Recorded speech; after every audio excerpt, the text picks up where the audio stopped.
यदि आप भी लाल किताब सीखना चाहते हैं तो नीचे दिए गए नंबर पर आज ही मैसेज या कॉल कीजिए। ग्रहों का टकराव या टक्कर, हम बात कर रहे हैं पेज नंबर 115, लाल किताब पंडित वेणी माधव गोस्वामी 1952 एडिशन का। दो मुख्तलिफ घरों के ग्रह ख्वाह वाहम बाहम दोस्त हों ख्वाह दुश्मन, मगर ऐसी हालत में आ बैठने के वक्त जरूर आपस में टकराव पैदा करेंगे, यानी लड़ाई झगड़ा, या एक ग्रह दूसरे का बुरा ही करेगा। बेशक आम असूल पर वह बाहम कितने ही दोस्त हों, ऐसी टक्कर मारेंगे कि दूसरे की जड़ तक काट देंगे। इस स्थिति को जरा ध्यान से समझिएगा। यहाँ ये बताया गया है कि जो प्लैनेट अपने से, हर प्लैनेट अपने से 8वें भाव के प्लैनेट को टक्कर मारेगा। यदि कोई ग्रह आपका पहले घर में बैठा हुआ है तो वो 8वें घर के ग्रह को टक्कर मारेगा ही मारेगा। ये एक बड़ी सिंपल सी लाइन है, बुक में लिखी भी गई है, बहुत सारे एस्ट्रोलॉजर इसको बताते हुए मिल भी जाएंगे, परंतु इसका जो जिस्ट है वो मैं आपको समझाऊंगा कि ये टक्कर कब मारेंगे। ये बहुत सारे लोगों को ना तो पता है और ना ही लोग इसको कैलकुलेट कर पाते हैं कि वो टक्कर कब मारेंगे। आइए पहले इसी कॉन्सेप्ट को थोड़ा ध्यान से समझते हैं। आपने कई बार कुंडली में देखा होगा कि व्यक्ति ऊपर ऊपर से सारे उपाय किए जाता है और बाद में ये कहता है कि मैं लाल किताब के बहुत सारे उपाय कर चुका हूँ, बट मैंने सुपरफिशियली जितने भी उपाय करे हैं उन उपाय को करने के बाद मुझे लाभ नहीं मिल रहा।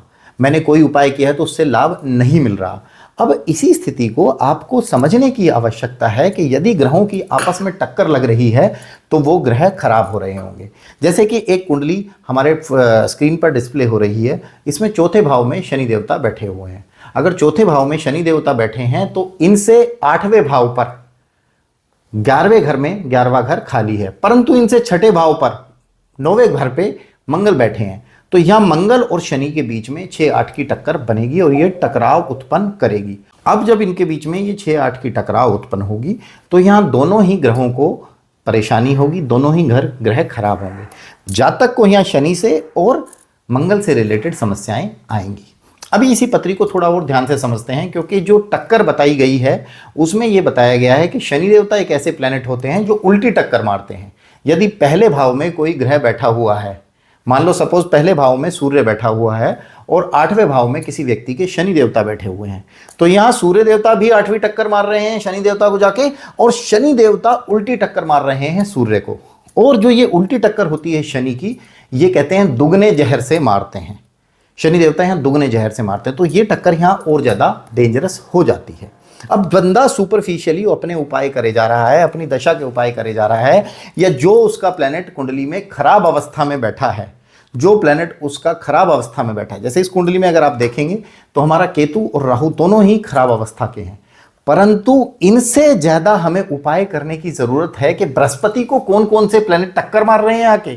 आप इसमें देखिए, बृहस्पति 5वें भाव में है, 5वें से अगर हम 6ठे भाव पे देखें तो शुक्र बैठा है, शुक्र इसको टक्कर मार रहा है आकर बृहस्पति को, और साथ ही बृहस्पति का टकराव हो रहा है राहु से। अब इस स्थिति में बृहस्पति दोनों तरफ से डैमेज हो रहा है, और जब भी 35 साला चक्र में बृहस्पति किसी भी अंतरे में आएगा, कोई भी बृहस्पति का समय आएगा, तो उस समय पर ऐसे व्यक्ति को लीवर से संबंधित, पेट से संबंधित समस्याएं बढ़ जाएंगी और वो अत्यधिक हो जाएंगी। ऐसी स्थिति में जब भी शुक्र का समय आएगा तो व्यक्ति को स्किन डिजीज भी स्टार्ट हो जाएंगी। अब ये समय मैंने 35 साला चक्र वाली वीडियो में बताया है, उसको आप ठीक से कैलकुलेट करना समझिए। उस वीडियो को आप ध्यान से देखेंगे तो आपको पता चल जाएगा कि बृहस्पति की समस्याएं कब कब आएंगी और शुक्र की समस्याएं कब कब आएंगी। यहां पर जो शनि और मंगल का संबंध बन रहा है वो जातक को थोड़ा सा जिद्दी स्वभाव का बनाएगा और जातक को एग्रेशन लेवल बहुत पीक पे होगा। जय माता दी।